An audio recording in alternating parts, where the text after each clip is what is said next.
새로운 인생이 시작되다. 창세기 29장 1절에서 20절 말씀입니다.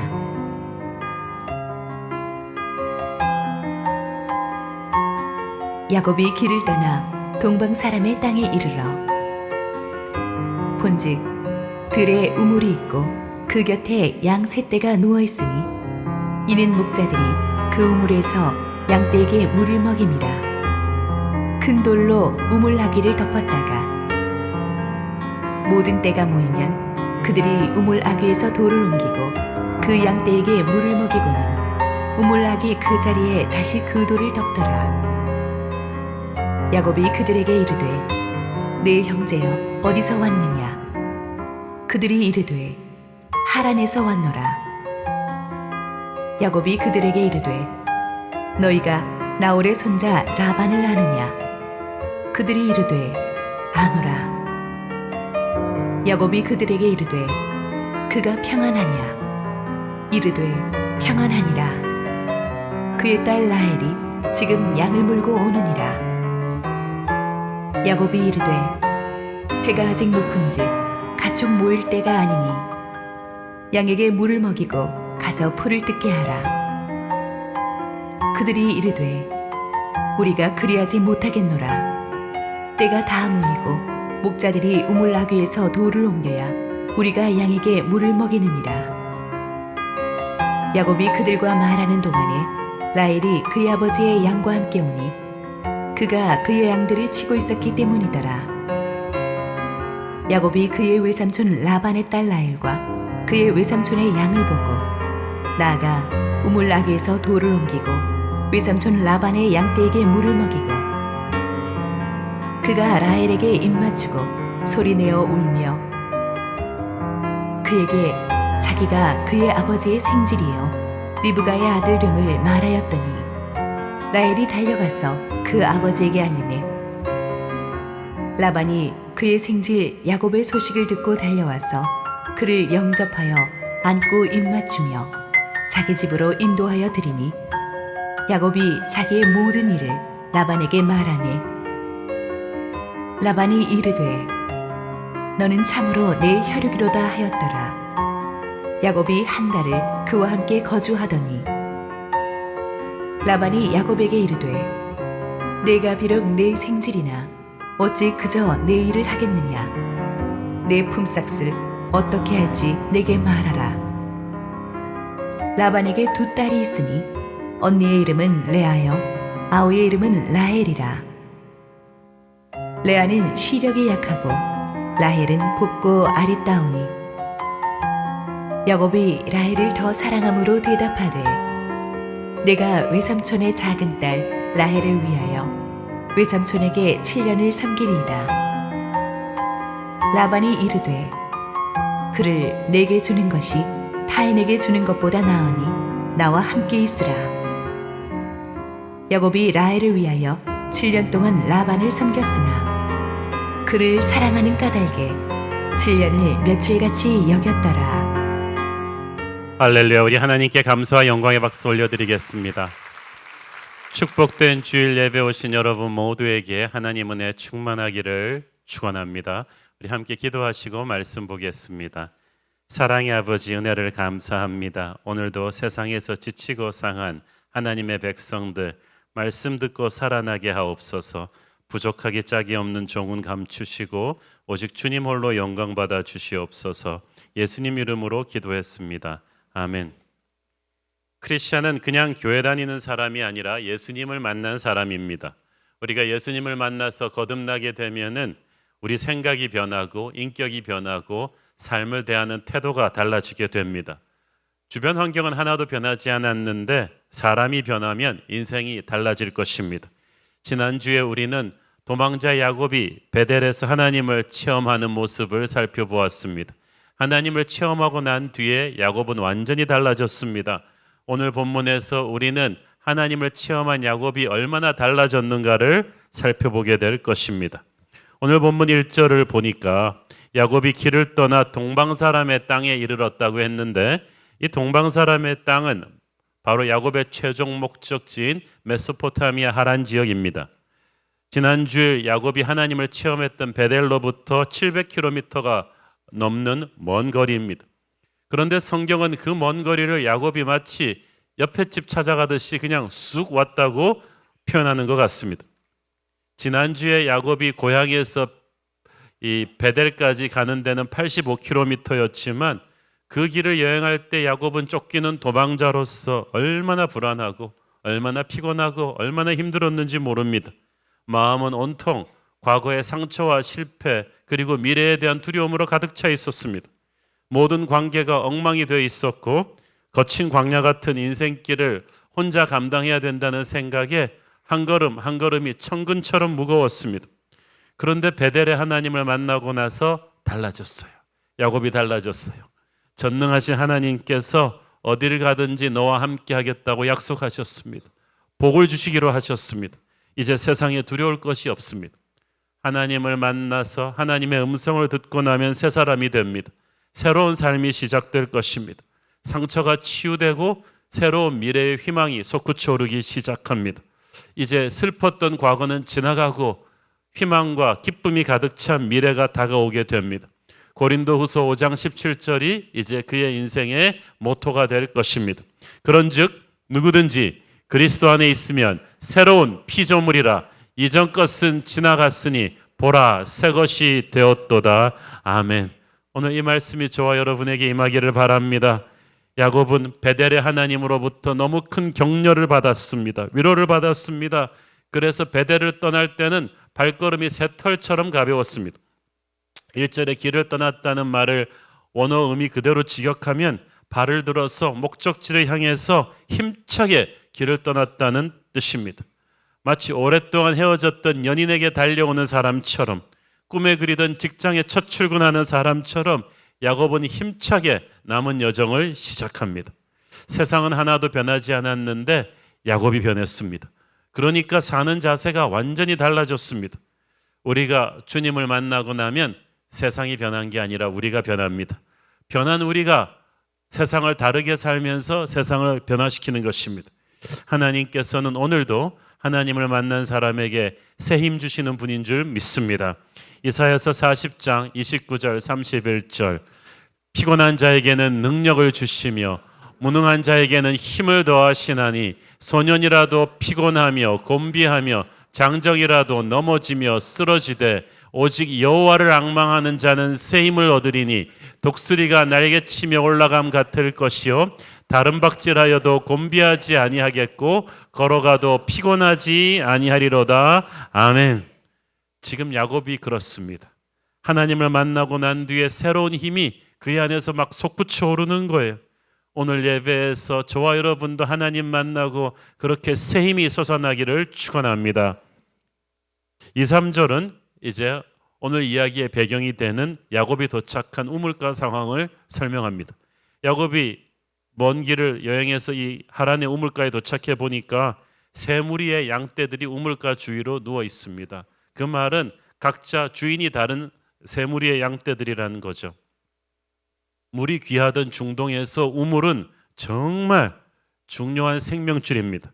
우물이 있어야 거기 나오는 물로 사람과 이 가축대가 살 수 있기 때문에 중동의 모든 마을과 도시는 우물을 중심으로 세워졌어요. 그래서 우물을 차지하기 위해서는 무력 충돌도 많이 일어났습니다. 당시 우물 위에는 아주 크고 무겁고 평평한 돌을 얹어서 우물 커버로 사용했습니다. 이 돌은 장정 서너 명은 달라붙어 옮길 수 있는 아주 육중한 것이었죠. 왜냐하면 우물이 공동 소유이기 때문에 어느 한 사람이 독자적으로 우물물을 퍼가지 못하도록 하는 조치였습니다. 그리고 그렇게 무거운 돌로 커버를 해서 우물 안에 먼지가 들어간다든지 물이 증발하는 것을 막았고 또 짐승이나 사람이 실수로 우물에 빠지는 것도 막았습니다. 물을 아끼기 위해서 양떼들이 올 때마다 이 물을 먹이는 것이 아니고 여러 사람이 소유한 양떼들이 다 모이면 한꺼번에 목동들이 힘을 모아 이 우물 커버했던 돌을 옮기고 물을 먹이는 것이 그 당시 우물가의 법칙이었어요. 이 말씀을 제가 드리는 것은 나중에 이 스토리를 이해하는 데 이게 도움이 되기 때문입니다. 자, 야곱이 드디어 우물가에 도착했습니다. 4절 읽습니다. 야곱이 그들에게 이르되 내 형제여 어디서 왔느냐? 그들이 이르되 하란에서 왔노라. 야곱은 우물가에 있는 사람들에게 자기가 먼저 적극적으로 말을 겁니다. 내 형제여 어디서 왔느냐? 그냥 여기가 어딥니까? 라고 물어도 되는데 처음 본 사람한테 아주 친근하게 My brother, 형제라고 다가가는 거예요. 당시 형제라는 말은 가족이나 친지, 정말 친한 동족들끼리 쓰는 말인데 아주 따뜻한 말이거든요. 야곱이 보통 이런 사람이 아니에요. 우리가 알다시피 소심하고 내성적이고 여성적인 그런 야곱의 성격이 처음 본 사람한테 형제요 그러면서 막 다가갈 정도로 적극적이고 서글서글하게 바뀌었어요. 제가 계속 말씀드리고 있잖아요. 베델 이후로 야곱이 달라졌어요. 하나님이 자기와 함께 하신다는 확신과 자신감이 차 있었고 삼촌의 집을 찾아가는 목적의식이 있었어요. 기대가 있었어요. 하나님이 주신 목적이 분명한 사람, 하나님이 자기와 동행하신다는 확신이 있는 사람은 그 사람에게는 힘든 세상도 복된 세상이 됩니다. 일어나는 사건마다 그는 하나님의 섭리가 풀릴 것을 기대하고 있어요. 만나는 사람마다 어떻게든 하나님의 축복의 섭리가 이루어질 거라는 것을 기대하고 있습니다. 그러니까 사람 대하는 게 따뜻하고 자신감이 있죠. 여러분, 어떤 사람은 끊임없이 모든 사람을 의심합니다. 나를 또 사기쳐 먹으면 어떡하지? 내게 또 상처 주면 어떡하지? 그런 부정적인 자세로 사람을 대하고 인생을 대하면요, 계속 나쁜 일은 자기한테만 일어나는 것 같아요. 그러나 우리가 하나님이 나와 함께 한다는 확신을 가지고 그런 좋은 마음과 태도로 그래도 새로 만나는 사람들을 축복의 통로로 알아서 나가면 하나님께서 좋은 길로 인도해 주십니다. 우물가의 목자들은 자신들이 하란에서 왔다고 소개했습니다. 그 말을 듣는 순간 야곱은 내가 드디어 하란 땅에 도착했구나 라고 안도의 한숨이 흘러나왔습니다. 5절 6절 읽습니다. 야곱이 그들에게 이르되 너희가 나홀의 손자 라반을 아느냐? 그들이 이르되 아노라. 야곱이 그들에게 이르되 그가 평안하냐? 이르되 평안하니라. 그의 딸 라헬이 지금 양을 몰고 오느니라. 야곱은 내친김에 혹시나 하는 마음으로 그들이 외삼촌 라반을 아는지 물어보았습니다. 왜 이게 중요하냐 하면요, 이 하란 땅이 굉장히 넓은 땅이에요. 하란의 도시들도 사람들이 많아요. 그래서 여기서 사람 찾는 게 거의 서울에 가서 김서방 찾는 것처럼 쉽지 않습니다. 그래서 혹시나 하고 물어봤는데 안다는 거예요. 야곱은 흥분하기 시작했습니다. 그가 평안하냐고 물었습니다. 왜 이 말을 했냐면은 지금 야곱이 70이 넘었으니까 엄마도 100살을 넘었어요. 삼촌 엄마의 오빠니까 굉장히 나이 드신 분이라서 삼촌이 돌아가셨으면 큰일이잖아요. 그래서 평안하냐는 말은 삼촌이 살아계신가, 살아계신다면 정정하신가, 그걸 물어본 거예요. 그랬더니 목자들이 평안하다, 외삼촌 라반이 정정하게 살아계신다는 거예요. 야곱이 다시 안도의 한숨을 내리쓰면서 그럼 이제 이 사람들한테 이제 삼촌 주소로 좀 받아가지고 삼촌 집에 찾아가는 일만 남았구나 라고 생각하고 있는데 야곱이 전혀 생각지도 못한 기쁜 행운이 찾아왔어. 야, 호랑이도 저 말 한번 온다. 저기 라반의 딸 라헬이 마침 양을 몰고 이리로 오고 있네. 야곱은 자기네 행운을 믿을 수가 없어서 박수라도 치고 싶었을 것입니다. 여기서 우리는 하나님을 만나 새롭게 된 사람의 인생길은 항상 하나님이 한 걸음 앞서서 인도하시면서 가신다는 사실을 알 수가 있습니다. 요즘같이 지도나 내비게이션이 없던 그 시절에 800km나 되는 장거리의 목적지를 제대로 찾아가는 것이 결코 쉬운 일이 아니었습니다. 특히 야곱이 여행하던 광야길의 상당 부분은 수시로 모래 폭풍이 일어나서 계속 지형이 바뀌는 곳이기 때문에 길을 많이 여행하는 상인들도 자주 길을 잃곤 했습니다. 도초의 강도들도 출몰했어요. 그런데 생전 집 밖에 나가본 적이 없는 야곱이 처음 떠난 여행길에서 800km의 길을 단 하루도 낭비하지 않고 정확하게 길을 찾아왔다는 것은 기적입니다. 하나님이 야곱의 길을 인도하신 것입니다. 사랑하는 여러분, 야곱을 인도하신 하나님께서 우리의 인생길도 정확하게 인도하실 것을 믿으시기를 바랍니다. 그뿐이 아닙니다. 하나님 사람의 인생길에는 하나님이 가는 곳마다 축복의 만남을 예비하십니다. 하필 야곱이 멈춰선 그 우물가에 라반을 아는 목자들이 하필 있었고, 또 대화를 나누는 중에 또 라반의 딸 라헬이 양떼를 몰고 그 시간에 딱 나타났다는 것은, 이것은 보통 확률이 아닙니다. 살아계신 하나님의 섭리입니다. 라반은 돈도 많고 밑에 부하 목자들도 많았는데 하필 딸 라헬이 그날 양떼를 이끌고 거기 나타난 것은 무슨 조화일까요? 그리고 그 라헬은 훗날 야곱의 평생의 반려자가 되잖아요. 그러니까 하나님은 돌 하나로 새 2마리, 3마리를 동시에 잡으시는 분인 것 같습니다. 단순히 야곱으로 하여금 라반의 집을 찾게 할 뿐 아니라 야곱이 평생 사랑할 라헬까지 만나게 하십니다. 하나님과 함께하는 사람에게는요, 이렇게 우연 같은 주의 섭리가 꼬리에 꼬리를 물고 일어납니다. 우연히 만난 목자들이 야곱을 라헬에게 인도하고, 또 그 라헬이 라반에게로 야곱을 인도해 주는 축복의 연결고리가 도미노처럼 계속되는 거예요. 하나님의 사람은 광야길을 갈지라도요, 조금씩 하나님과 동행하면 계속해서 새로운 축복의 미래가 열립니다. 한꺼번에 로또 대박이 터지는 게 아니에요. 스텝 바이 스텝, 한 걸음 한 걸음 점진적으로 하나님이 새로운 축복으로 연결을 시켜주십니다. 출애굽기 23장 20절, 내가 사자를 내 앞서 보내어 길에서 너를 보호하여 너를 내가 예비한 곳에 이르게 하리니. 아멘. 이 말씀이 오늘 저와 여러분에게 임하기를 바랍니다. 만남이 중요해요.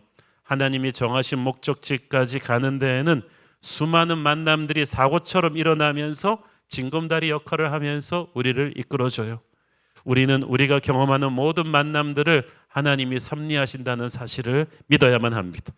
모든 만남은 하나님의 선물입니다.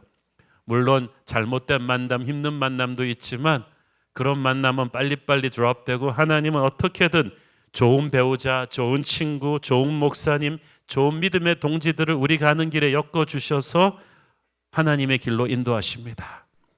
여러분의 인생에도 학연이 없다, 지연이 없다, 아무 빽이 없다고 말하지 마세요. 하나님은 항상 기도하는 여러분과 함께 하실 것입니다.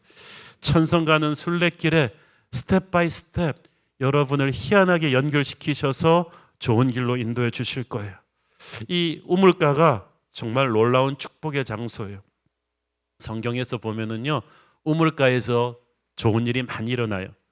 오래전 야곱의 어머니 리브가도 여기서 아브라함이 보낸 늙은 종을 만나서 야곱의 아버지 이삭에게 시집 오게 됐죠. 요한복음에 보면 사마리아의 여인도 우물가에서 예수님을 만났죠. 오늘 야곱도 우물가에서 이제 라헬을 만나 라반의 집으로 가게 됩니다. 성경에서 우물가는 항상 이렇게 축복의 만남이 이루어지는 장소고 하나님의 섭리가 이루어지는 곳인데, 가만 보니까 신약시대 저는 교회가 바로 우물가 같지 않나 생각을 합니다. 교회를 통해서 하나님은 수많은 축복의 만남들을 갖게 하십니다. 하나의 만남이 또 다른 좋은 만남으로 이어지면서 은혜를 누리게 하세요. 여러분, 교회 안에서 우리는 서로에게 기도의 응답이 될 것입니다. 우리는 새로운 교회에서 또 수많은 청년들이 만나서 결혼도 했죠. 믿음의 평생 동역자도 만나죠. 멘토도 만나죠. 서로를 도전하고 다듬고 격려해주는 축복의 만남들이 이 교회 안에서 여러분에게 많이 생길 것입니다. 그러므로 교회를 사랑해 주시고 교회를 위해서 기도해 주시기를 바랍니다.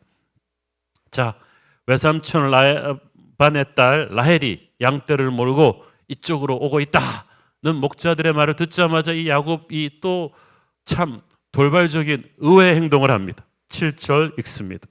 야곱이 이르되 해가 아직 높은즉 가축 모일 때가 아니니 양에게 물을 먹이고 가서 풀을 뜯게 하라. 이게 지금 야곱이 거기 있는 목동들 다 모아놓고 갑자기 하는 말이거든요. 이 말의 요점은 이거예요. 야, 너희들 아직도 해가 중천에 떴는데 게으르게 아직까지 이렇게 기다리고 있으면 어떡해? 빨리빨리들 지금 빨리 물 먹이고 각자 가서 풀 뜯어 먹여. 가만 목자들 표정이 얘 뭐니? 지가 뭔데 우리 사장님도 아니면서 갑자기 우리 보고 막 물을 먹이래? 아까 말씀드렸죠. 이 목자들이 게을러서 지금 기다리고 있는 게 아니라고.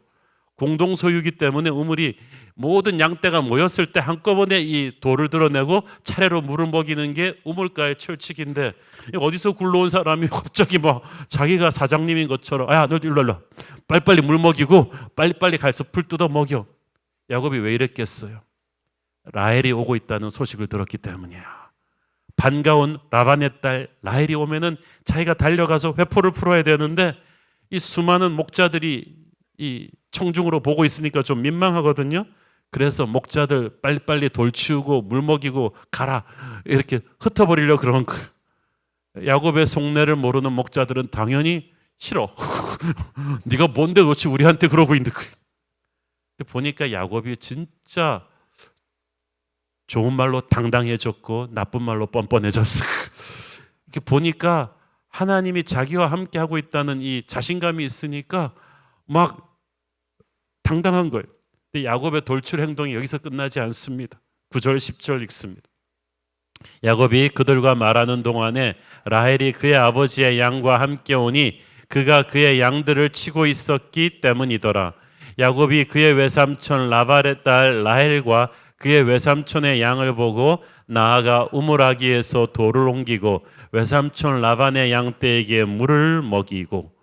이 대화를 하고 있는 사이에 라헬은 이미 양떼를 끌고 우물가에 도착했어. 그러니까 야곱이 그냥 거두절미하고 갑자기 달려들더니 우물을 덮고 있는 큰 돌을 확 옮겨버려.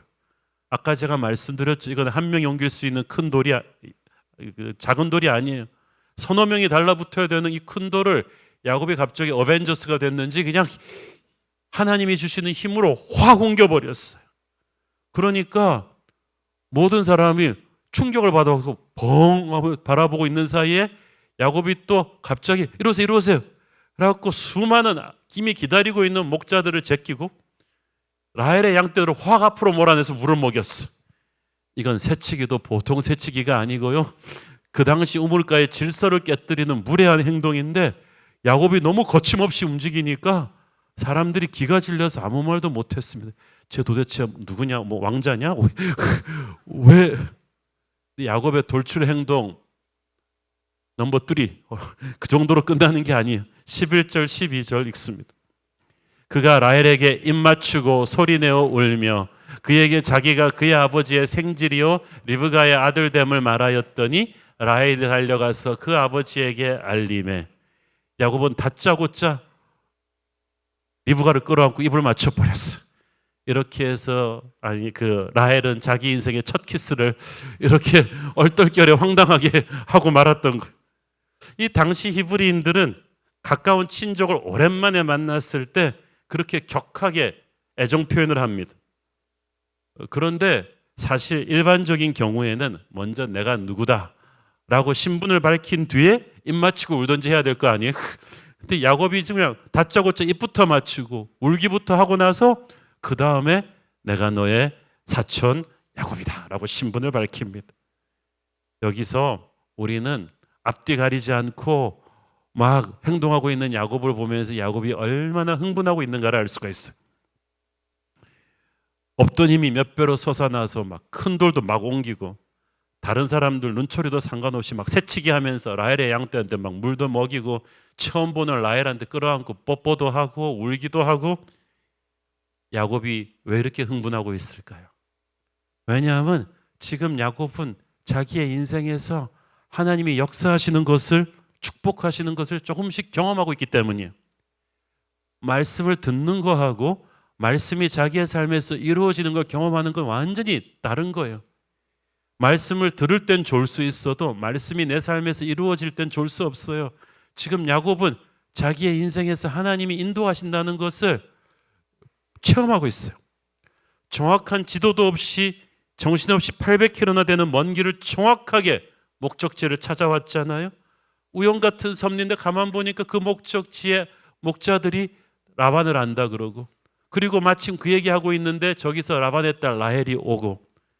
미리 계획했어도 이렇게 쑥쑥 일이 풀릴 수가 없어요. 야곱은 깨달았어요. 이건 우연이 아니구나. 하나님이 내 삶에 역사하고 계시구나. 축복하고 계시구나.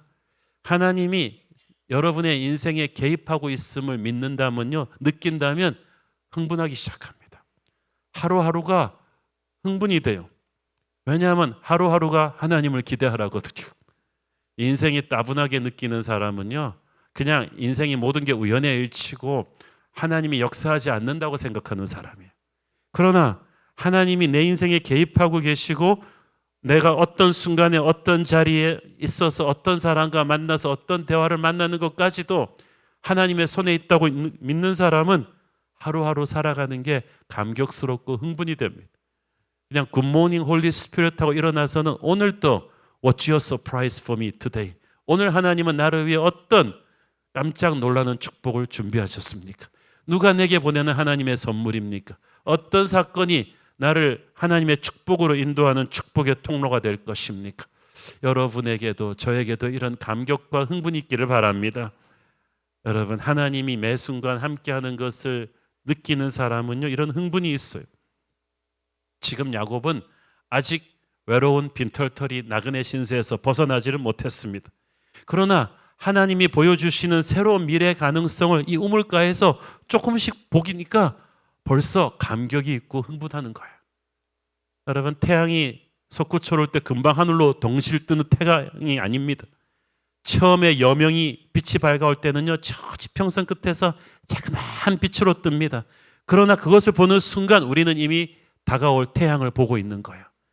새로운 나를 보면서 기대하고 흥분하듯이 우리가 아직 현실이 하나도 변하지 않는 것 같지만, 꿈을 이루지 못하고 있지만 하나님이 보여주시는 작은 희망의 가능성이 여러분의 인생에서 보이고 있다면 감사하십시오. 흥분하십시오. 감격하십시오. 하나님을 찬양하십시오. 야곱처럼 기쁨의 눈물을 한번 흘려보십시오. 하나님이 더 큰 일을 이루어 가실 것입니다. 고구마 넝쿨 캐듯이 그 다음부터는 계속해서 새로운 축복이 이어질 거예요. 라헬은 또 얼마나 놀랬겠어요.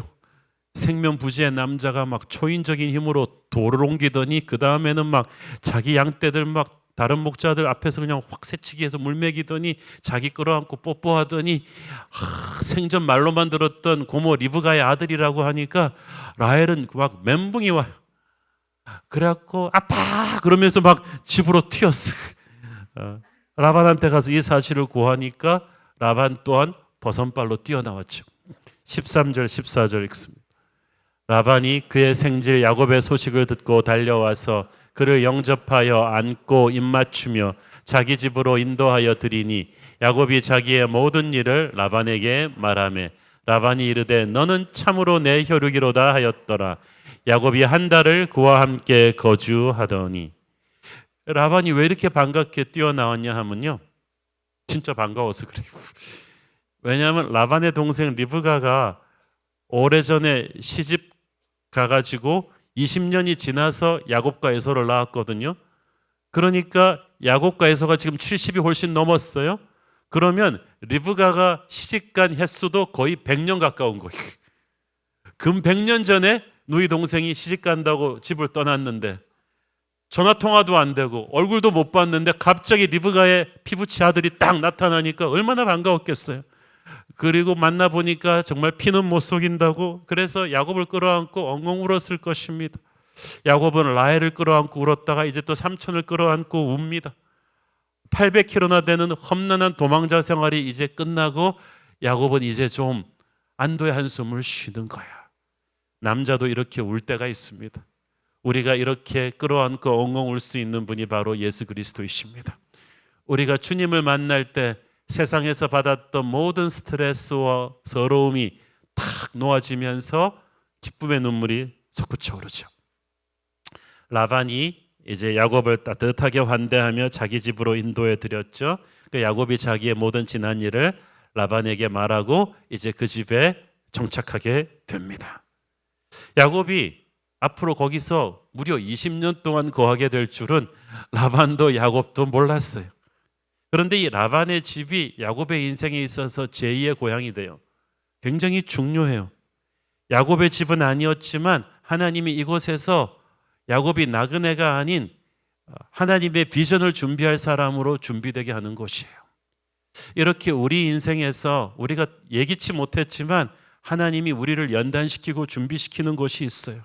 여기서 야곱은 2명의 아내와 결혼해서 많은 가족을 이루게 되죠. 여기서 또 야곱은 처음으로 직장인이 되죠. 그래서 뛰어난 능력을 발휘해서 재산도 많이 축적하게 됩니다. 그렇지만 여기서 또 믿었던 사람한테 속기도 하고 여러 가지 어려움을 당하면서 야곱이 연단을 받아요. 그러니까 이 라반의 집은 한마디로 부잣집 도련님이던 야곱이 성숙한 진정한 어른으로 거듭나는 것입니다. 하나님께서 앞으로 쓰실 비전의 인물로 연단시키는 것이 바로 라반의 집이었어요. 우리네 인생길에서도 라반의 집 같은 것이 있습니다. 하나님께서 우리의 옛사람을 깨시고 우리를 어른 만드십니다. 우리의 능력을 끌어내시면서 인간 때문에 아프게도 하시고, 그러나 또 좋은 사람을 만나서 또 축복받게도 하시면서 우리를 준비시키는 라반의 집이 있다. 이 라반의 집에서 성실하게 잘해야 됩니다. 라반의 집에서 우리는 어떻게 살아야 하는가? 이것을 이제부터 시작되는 이야기들이 펼쳐주죠. 야곱이 라반의 집에 머무른 지 한 달이 지났는데 하루는 라반이 야곱을 부르더니 뜻밖의 제안을 합니다. 15절 읽습니다. 라반이 야곱에게 이르되 네가 비록 내 생질이나 어찌 그저 내 일을 하겠느냐? 네 품삯을 어떻게 할지 내게 말하라. 갑자기 뜬금없이 삼촌이 부르더니 너 나랑 연봉 협상하자. 내 밑에서 정식으로 일하자는 거야.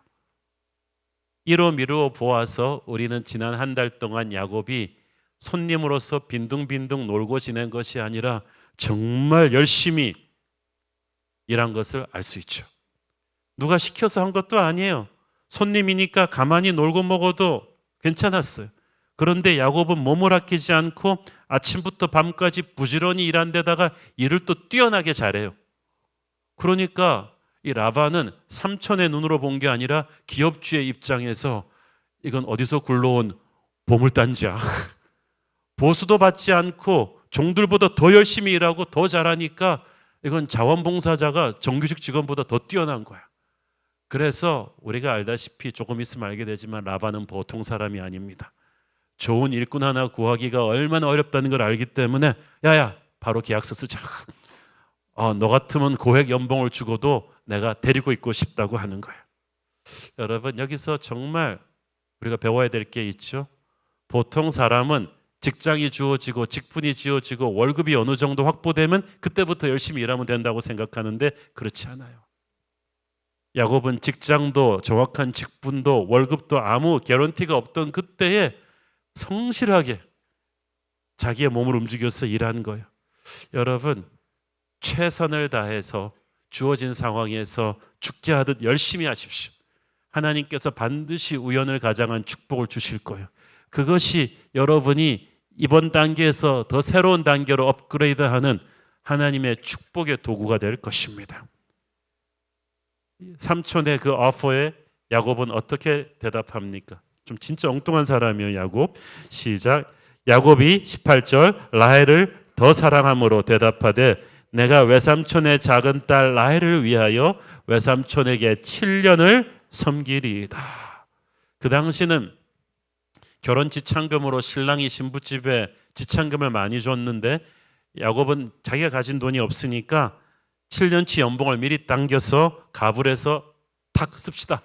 이걸로 지참금을 지불할 테니 라헬과 결혼하게 해주십시오. 야, 진짜 엉뚱한 사람이에요. 연봉 협상하는데 갑자기 결혼 문제를 꺼내고 나옵니다. 그러니까 야곱은 지금 당장 눈앞에 있는 몇 푼을 보고 사는 사람이 아니라 하나님이 주시는 비전을 이루는 큰 그림을 보고 있어요. 자기 인생 전체를 걸고 삼촌한테 배팅하는 거예요. 왜냐하면 야곱은 목적의식이 분명해요. 야곱이 처음 집을 떠나 여기 오게 된 큰 이유가 두 가지가 있었어요. 기억하시죠? 하나는 형 에서의 분노를 피하기 위해서고, 둘째는 기억하십니까? 아버지 이삭도 엄마 리브가도 야곱에게 당부한 말, 믿음의 딸과 결혼해라. 아버지 이삭은 믿음의 딸과 결혼하라는 명령을 주고 나서 그것을 전제로 해서 모든 약속된 축복을 빌어주었어요. 하나님의 사람에게 있어서 결혼은 보통 중요한 게 아니에요. 믿음의 가정을 이룸으로써 그것이 모든 다른 축복이 런칭되는 발사대가 되는 거예요. 야곱은 한시도 그걸 잊은 적이 없는데 처음 하란 땅에 도착하면서부터 우물가에서 라헬을 만났을 때부터 야곱은 하나님의 그 비전을 생각했고 라헬을 향한 사랑과 그 비전이 딱 하나로 뭉쳐진 거죠. 외삼촌 라반도 눈치 빠른 사람이라서 이 야곱이 라헬한테 마음 있는 것은 알고 있었지만 이런 파격적인 연봉 협상을 하고 나올 줄 몰랐거든요. 근데 그 당시는 이미 친족 결혼이 많이 유행을 했고 사윗감은 가업을 이을 만한 든든한 인물로 드리는 것이 관례였기 때문에 라반은 뭐 남 주는 것보다 더 낫지 않냐? 그래, 너 7년 일해라. 그래서 연봉 협상이 순식간에 끝났어요. 그 7년을 야곱은 어떻게 보냅니까? 20절 야곱이 라헬을 위하여 7년 동안 라반을 섬겼으나 그를 사랑하는 까닭에 7년을 며칠같이 여겼더라.